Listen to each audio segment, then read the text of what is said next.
বন্ধুরা, প্রতিদিনের মতো আমরা আজকে ফিরে এসেছি লক্ষ্মী কুটিরের রান্নাঘরের পক্ষ থেকে নতুন একটা রেসিপি নিয়ে। সেটা হলো পনিরের বড়া পোস্ত বাটা দিয়ে রেসিপি ভাপা। আমরা পনিরের বড়াটা কিনে এনেছি, নুন কাঁচা তেল মিষ্টি মাখিয়ে একবারে বসিয়ে দিই। আর পোস্ত কাঁচা লঙ্কার এটা শিলে বেটে নিয়ে কড়াইতে কাঁচা তেলের সঙ্গে এটা আমরা মিশিয়ে নিয়েছি। এই পোস্ত বাটাটা, পোস্ত কাঁচা লঙ্কা বাটা মিশিয়ে নিয়ে পনিরের বড়াগুলো দিয়ে দিয়েছি। এবার আপনারা দেখছেন এই ফুটে উঠছে, ফুটে উঠে একটু সেদ্ধ হলেই আমাদের পোস্ত পনিরের বড়া রেসিপি তৈরি হয়ে যাবে।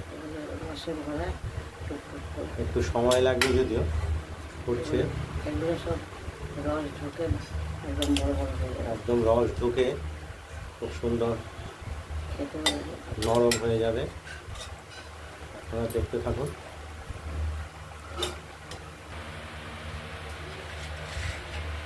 এই পনিরের বড়ার পোস্ত দিয়ে ভাপা রেসিপিটা ফুটে উঠেছে। আমরা স্টোভটা নিভিয়ে দিলাম, হয়ে গেছে কমপ্লিট।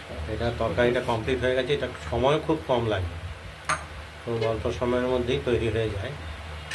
আপনারা বাড়িতে ট্রাই করে দেখবেন, এই আমাদের একটা কমেন্টস করবেন, লাইক করবেন, আর আমাদের এই চ্যানেলটাকে, লক্ষ্মী কুটিরের রান্নাঘর চ্যানেলটাকে নিত্য নতুন রান্নার আপডেট পেতে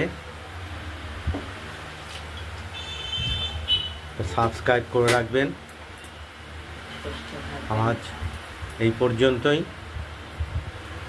সবাই সুস্থ থাকবেন, ভালো থাকবেন, টাটা।